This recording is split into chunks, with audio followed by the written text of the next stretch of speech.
아멘. 예, 하나님의 사랑, 예수님의 사랑이 너무 커서 정말 아들을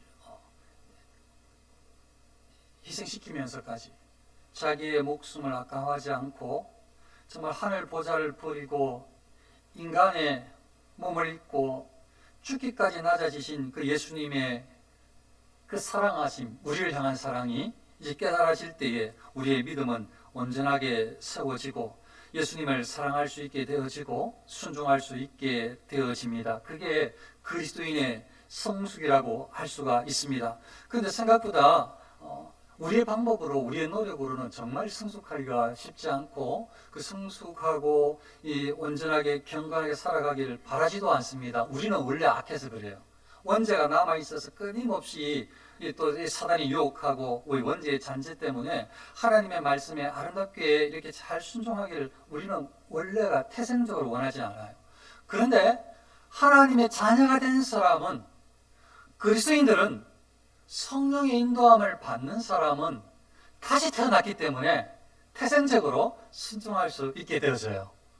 태생적으로. 원래 원죄 때문에 태생적으로 순종하기 싫어하는데 하나님의 자녀로 거듭난 사람은, 새 생명을 얻은 사람은 다시 또 태생적으로 순종할 수 있게 되어져요.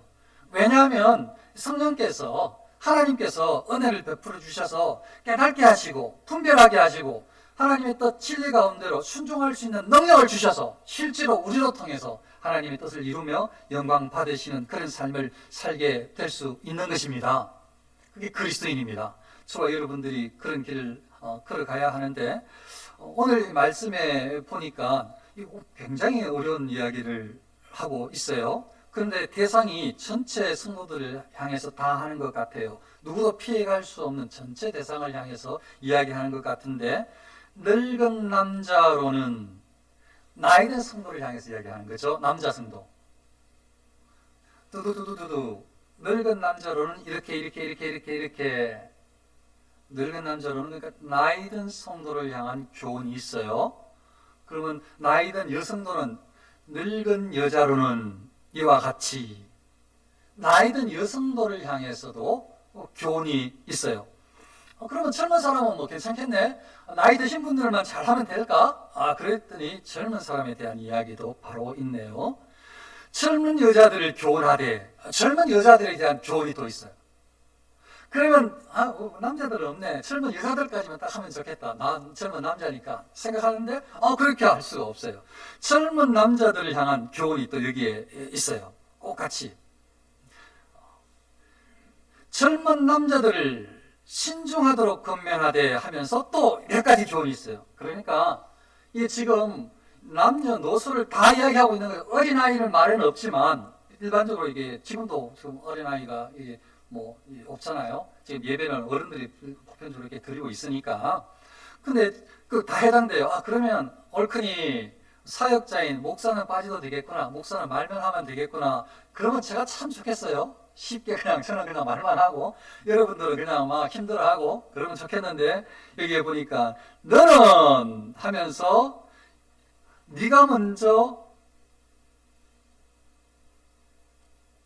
하나님 앞에, 사람 앞에, 젊은 사람들 앞에 본을 보이라고 이렇게 이야기하고 있네요. 너도 먼저, 네가 먼저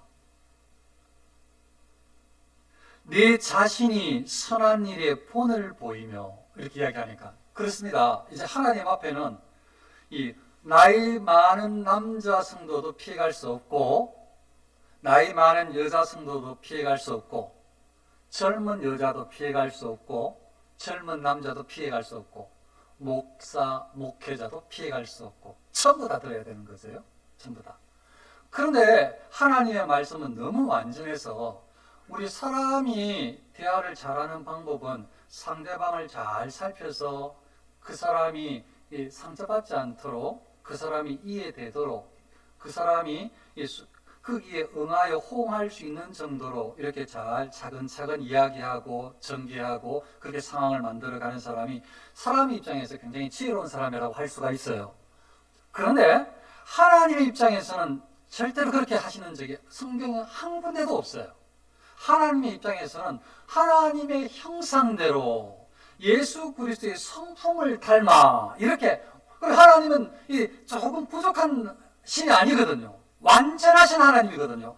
예수님은 이렇게 막 여러 가지 막 죄악 가운데 있고 막 우리처럼 그냥 막 대충 살아가는 그런 예수님이 아니라 완전한 하나님이시고 하나님의 아들이시거든요. 그런데 그 완전함을 계속 이야기해요. 하나님의 형상을 이루도록 예수님의 성품을 담도록 계속 완전한 이야기를 하는 거죠. 그러니까 이 예수 그리스도를 믿고 구원받는 것은 선물이라 공짜라서 너무 쉬운데 믿기만 믿으면 우리가 결단하면 그것도 하나님의 은혜지만 선물이지만 그렇게 하면 그냥 구원은 받는데 하나님의 사람으로 성숙되어 나가는 과정은 사람의 입장에서는 너무 힘이 들어요. 하기 싫어요.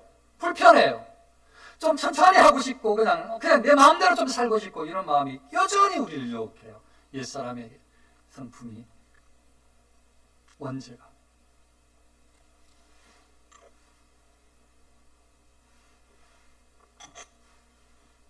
근데 저는 확신 가운데 있습니다. 우리가 하나님 아들, 딸이라서 이 말씀을 순종하는 데 나아갈 수 있을 뿐 아니라 제가 개인적으로 봐서도 우리 교회 성도님들이 인격적으로 아주 성숙한 분인들이에요. 그래서 이 지금 그레데 성도들하고는 차원이 다른 출발점을 가지고 있다고 생각이 들어요. 그레데 사람들 지난번에 설교했을 때 그레데인들은 항상 거짓말쟁이며 악한 짐승이며 배만 위하는 게으름뱅이라. 그 말 맞다 바울이 그랬거든요. 그 동네에는 이 끼리끼리라고 그런가 이 막 거짓말을 서로 그냥 거짓말하고 거짓말 또 받고 쏟고 썩이고 막 이런 일들이 비일비재한 거죠. 거기 그 나라 그 지역 자체가 크레타 섬 자체가 지금 그렇단 말이 아니에요. 그 당시에 그랬을 거예요. 그러니까 바울이 그래 한 선지자가 그렇게 이야기했는데 그 말 맞다. 그 사람들 전부 거짓말쟁이다. 그 말 잘 표현했다. 거기에 복음이 증거된 거죠. 거짓말쟁이들 많은데 온통 거짓말쟁이인데 거기에 복음이 증거된 거예요. 그리고 악한 짐승이며 아주 악하게 행동하고 생각하고 판단하고 행하는 사람들이 많아요. 어떻게 보면 뭐 살인자들도 많을 수도 몰라요. 그 당시에 그곳에.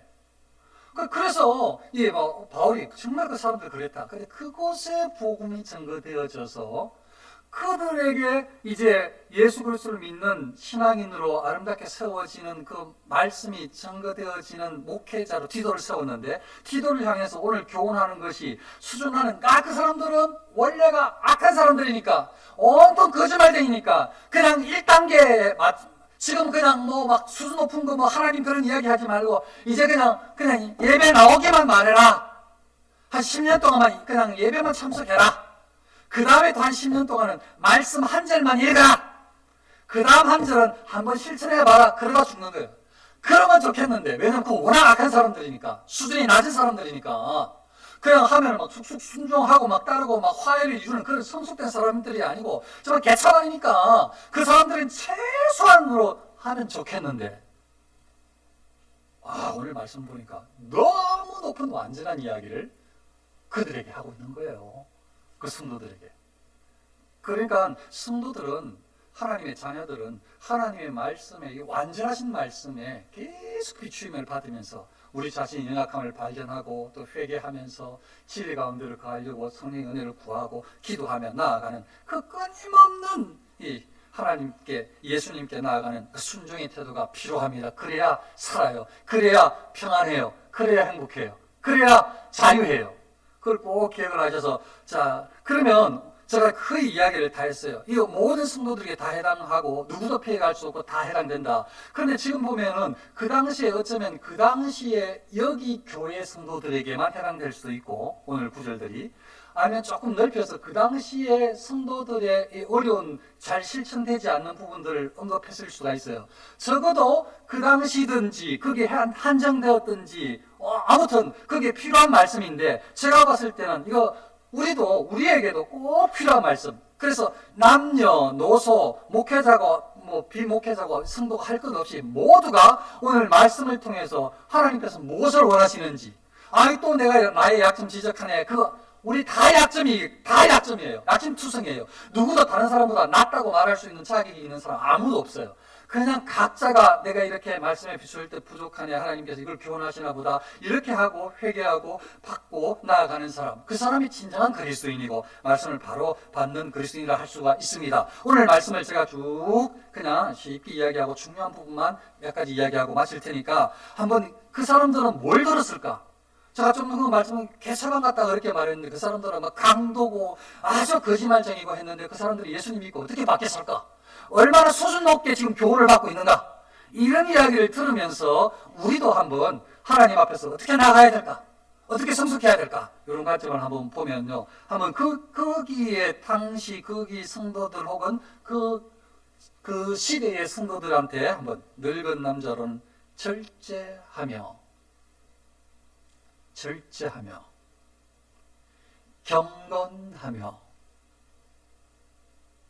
경건하며 신중하며 믿음과 사랑과 인내하며 온전하게 하고, 즉 믿음에 온전하게 하고, 예수 그리스도를 믿는 믿음, 예수 그리스도를 통해서 하나님을 아버지라 부르는 이 믿음, 변함이 없는 믿음, 그런데 일시적인 것이 아니라 지속적인 믿음. 그래서 온전하다는 것은 한 번만 딱 이래가 아니라 계속 그 완전한 것이 지속되어지는 것이겠죠. 그게 하나님에 대한, 예수님에 대한 분명한 신앙을 가지고 그것이 하루만 믿었다가 그냥 없는 게 아니고, 어제는 잘 믿었다가 오늘은 믿음이 약해지는 것이 아니고, 처음에 예수님을 향해서 하나님을 향해서 믿었던 그 온전한 믿음이 지속되어지는 것, 그걸 온전하다 할 수가 있겠죠. 그래서 믿음이 온전하게, 사랑이 온전하다는 것은 한학자의 이야기를 전달하면 한학자는 이렇게 말했어요. 이게 사랑은 5계명에서부터 10계명까지를 이야기한다, 그렇게 해석을 했어요. 우리가 뭐 잘 아는 대로 5계명부터 10계명까지 처음부터 그게 이웃 사랑이라는 거죠. 사랑에 대해서, 즉 이웃 사랑에 대한 개념, 뭐 그냥 쉽게 사랑한다, 뭐 나한테 잘해주고 사랑한다 말하는 거, 뭐 그것도 맞는 말일 수는 있지만 그보다 구체적으로 알려줬어요. 여기서 사랑이 온전하게 한다는 것은 5계명부터 10계명까지 하는 것을, 거기에 대한 사랑의 개념이다, 이렇게 해석을 했단 말이죠. 자, 그러면 뭐죠? 어떻게 사랑을 할 수 있는가? 어떻게 사랑을 해야 되는가? 뭘 어떻게 해야 되지? 사랑이 대체 뭐지? 부모를 공경하는 게 사랑인 거죠. 부모 공경. 살인금지는, 살인은 사람을 미워하는 것까지 포함됩니다. 그래서 미워하는 것 금지. 이게 사랑이 사랑이 대체 뭐냐? 간음 금지, 도둑질 금지, 남의 재산 탐내지 않는 것 금지, 거짓 증거 금지, 거짓말 금지, 탐심 금지, 탐내는 마음 금지. 이게 사랑이라는 거예요. 이 사랑. 그러니까 사랑이 계속 지속되게 한다는 것이 사랑을 온전하게 한다는 뜻인데, 방금 이야기했던 학자의 의견을 빌리자면 방금 말했던 5계명부터 10계명까지를 지속적으로 순종해가며 나아가는 사람이 사랑을 온전하게 하는 사람이다. 그 다음 인내함에 온전하게 하고, 인내하면 우리가 많이 요새 설교를 통해서 듣고 있는데 신앙생활하기가 너무 어렵죠. 외부에 핍박이 일어나고 내부에서 문제가 발생하고, 그리고 또 사단의 또 이 악한 형의 또 인도함을 받는 그런 어떤 악한 리더가 일어나고, 그렇게 함으로써 예배가 예배되지 못하게, 하나님을 섬기는 그런 어떤 모임되지 못하게 만드는 일들이 일어난다고 예수님도 예언했고, 그 당시에 그런 이야기들을 계속 많이 들어왔잖아요. 그럴 때마다 뭐라고 하죠? 힘들 때, 어려울 때, 고난 당할 때 예수님의 그 고난에 동참하는 것처럼, 십자가를 지는 것처럼 거기에 인내하라고 계속 이야기하고 있거든요. 그 인내가 온전한다는 것도, 인내라는 것이 원래 오래 참음인데 그것도 단에 한 번이 아니에요. 오늘 하루 뭐 이런 것이 아니에요. 1년만 이런 것이 아니에요. 그것도 인내라는 것도 끝까지, 즉 천국 갈 때까지 계속 지속적으로 하나님께서 원하시는 관점대로 계속 참으면서 지내가는 것이죠. 그걸 이야기를 하고 있어요. 그걸 온전하게 하며, 또 늙은 여자로는 행실이 거룩하며, 한학자는 이것을 이 의복을 갖추는 데에 단정하게 입는 것으로 표현했는데 그것도 좋은 것 같아요. 그 다음 모함하지 말며, 다른 사람에 대해서 거짓 증거, 모함, 흠담 이런 거 하지 말고, 그 당시에 늙은 여자들이 그래 한나 봅니다. 뭐 이거 뭐 다 해가지고 뭐 지금 물어보면 남자 여자 할 것 없이 남녀노소 다 똑같은데, 제가 볼 때는 똑같은데 그 당시에는 다른 데는 이야기 안 하는 거 보니까 나이 많은 여인들이 거기에 빠졌나 봐요. 모함하는데. 그래서 모함하지 말며 많은 술에 종이 되지만, 이거 남녀노소 전부 술 좋아하는데, 요새 보니까 온통 술 좋아하는데, 그 당시에 여기도 보니까 나이 많은 여자들이 술독에 빠졌나 봐요. 그래서 많은 술에 종이 되지 아니하며, 그 전부 지금 행동을 다 수정시키는 거예요. 전부 지금 선한 것을 가르치는 자들이 되고, 선한 것을 가르치는 자들이더라고.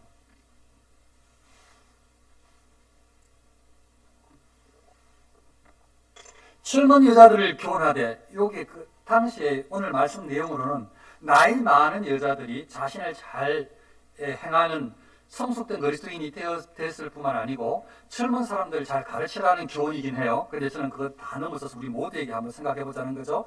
젊은 여자들을 교훈하되 그 남편과 자녀를 사랑하며. 이거 참 어렵죠. 특히 요새. 그런데 하나님의 말씀은 시대를 넘어서 항상, 다만 여기에 순종하지 못하고 여기에 상황이 이런 어떤 여의치 않은 그런 형편만 있을 뿐이지, 하나님의 말씀은 늘 온전하니까. 시대를 넘어서서 남편을 사랑하라. 왜냐하면 지금 젊은 여자들에게 교훈하기를 남편 사랑하라 그러고, 자녀를 사랑하라. 자녀를 사랑하라고. 그런데 이것은 학자들 의견도 나이 많은 여자들도 다 포함해서 그들이 먼저 이걸 실천하고 또 그들이 교훈해야 되니까.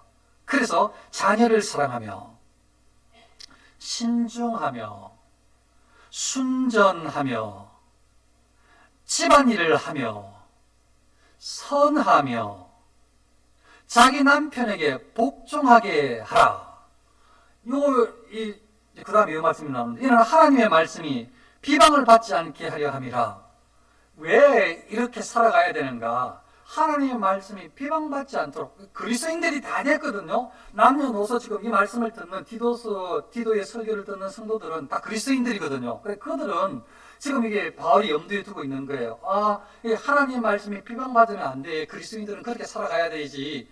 그런데 한 학자는 이걸 어떻게 해석을 하는가 하면, 한 학자의 해석은 이러해요. 아마 본인 생각에 이것은 이 믿지 않는 남편을 둔 성도들을 감안한 것 같다는 거예요. 왜냐하면 믿지 않는 남편들은 믿는 아내에 대해서 전부 그 교회 다니면서 그렇게 하냐 그러고, 그렇게 해가지고 그렇게 교회에서 그런 거 배우냐 그러고 이렇게 할 거란 말이에요. 그러니까 비슷하게 교회 말은 지금 말이지만, 그 목사가 그렇게 하느냐 가르쳐주느냐 이렇게 해가지고 손가락질, 지금 시대에 그렇지만 그 당시에는 너희 하나님이 그렇게 하느냐, 그렇게 그 설교를 그렇게 하느냐, 이렇게 손가락질 해줄 수가 있죠. 그러니까 한 학자가 그렇게 표현하는 거예요. 하나님의 말씀이 비방받지 않게 그렇게 가르쳐 주더냐, 그 교회 가니까 그렇게 가르쳐 주더냐, 그렇게 남편들이, 믿지 않는 남편들이 손가락질하며 아내를 괴롭히는 거죠. 비난하는 거죠. 그러니까 그렇게 비난받지 않도록 얼마나 힘들겠어요. 자기 신앙생활 하기도 어려운데 남편까지 이렇게 비방하고 그렇게 고통스러우니 그 신앙생활 하는 데가 얼마나 그 당시에 힘들었겠어요. 근데 원래가 또 안에 바뀔 게, 안에서 이게 막 거짓말 주고받고 이런 막 일상화 돼가지고 악한 거 좋아하고 이랬는데, 예수님 만나고 난 다음에 이제 깨지기 시작했거든. 그러니까 변화되는 가운데 우리보다 훨씬 힘들었을 거예요. 깨질 게 너무 많았을 거니까 더 훨씬 더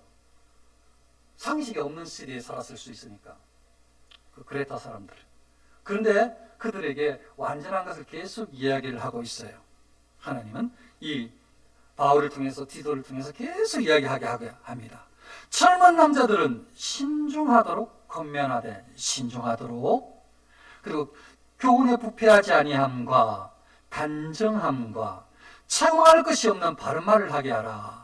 대적하는 자로 하여금 부끄러워 우리를 악하다 할 것이 없게 하라. 이 대적하는 사람들이 그 당시에도 있을 수 있거든요. 예수 믿는 사람들, 대적하는 사람들이. 그러면서 말씀을 가지고 계속, 너 어디 뭐 그런 말씀이 있는데 그거 살지도 않으면서 하면서, 이게 이 거짓말쟁이라고, 뭐 그 교회에서 그렇게 한다고, 뭐 교회 다니는 사람들이 거짓말 한다고, 이렇게 뭐 이렇게 그렇게 나쁜 말 한다고, 그런 행동한다고 막 이렇게 할 거란 말이에요. 그래서 이 말씀대로 순종함으로 책망할 것이 없는 바른 말을 하도록 그렇게 권면하고 있습니다.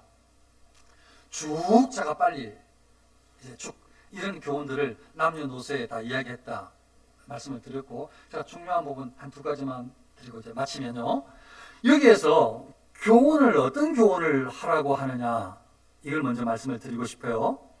어떤 교훈을 디도에게 하라고 하느냐, 오직 너는 바른 교훈에 합당한 것을 말하며.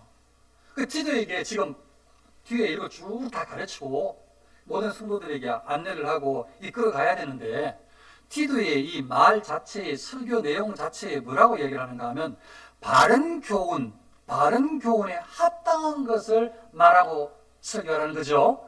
근데 이걸 다른 말로 번역을 하게 되어지면 이렇게 번역할 수가 있어요. 바른 교훈은 건전한 교리, 이렇게 번역을 할 수가 있어요. 그러면 바른 교훈, 건전한 교리가 뭐냐? 이걸 학자의 의견을 제가 한마디 해드리면 이렇게 해석을 하네요. 건전한 교리, 바른 교훈의 이 의미는 사람들에게 경건함을 가르치는 것을 건전한 교리라 부른다. 사람들에게 경건함을 가르치는 것을 건전한 교리라 부른다. 성도들에게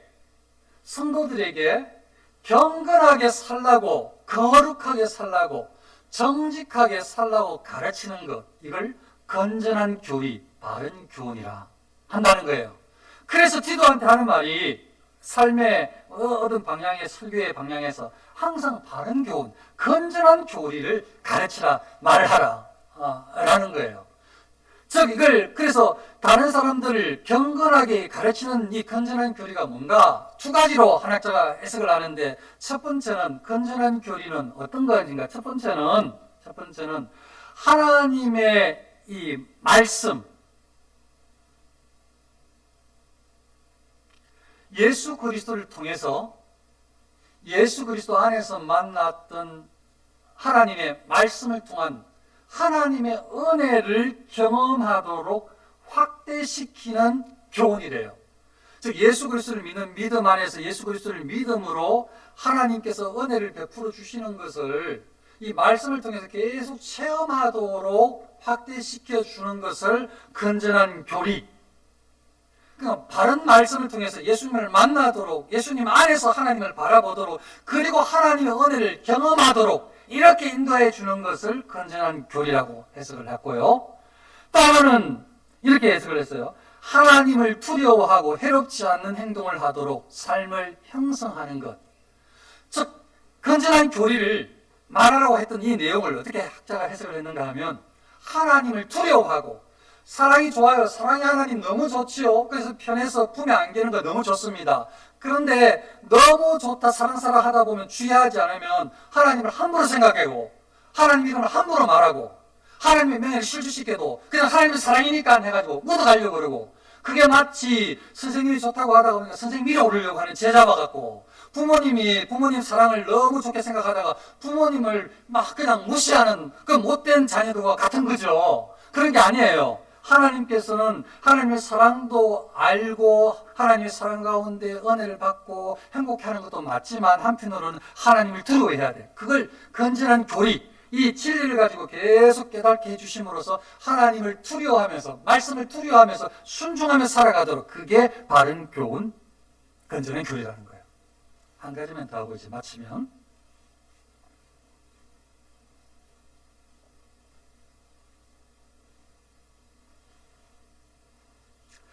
교훈에 부패하지 아니함과, 이게 저를 팍 울렸어요. 약간의 충격을, 물론 믿고 아는 이지만 다시 한번, 왜 교훈에 부패하지 아니함과, 다른 것도 다 중요한데 저의 입장에서 교훈을 부패시키고 싶어요. 왜냐하면 생각을 해보세요. 전부 부부와 남편, 그 부부가 사이가 안 좋아. 성도들이 막 힘들어. 근데 그 설교를 해야 되는데 남편을 사랑하라, 복종하라 이 말을 하는 게 쉽겠어요? 그러면 교훈을 부패시켜야 되지. 하나님은 남편을 사랑하라, 복종하라 이 말씀이 이게 진리인데, 이 상황은 그렇지 않단 말이죠. 그러면 상황은 우리 성도들이 처해 있는 상황인데, 성도들을 생각하면은 이 말씀을 약간 물타기를 해야 된다고요. 왜곡을 시켜야 된다고요. 여기에 약간 부패를 시켜야 된다고요.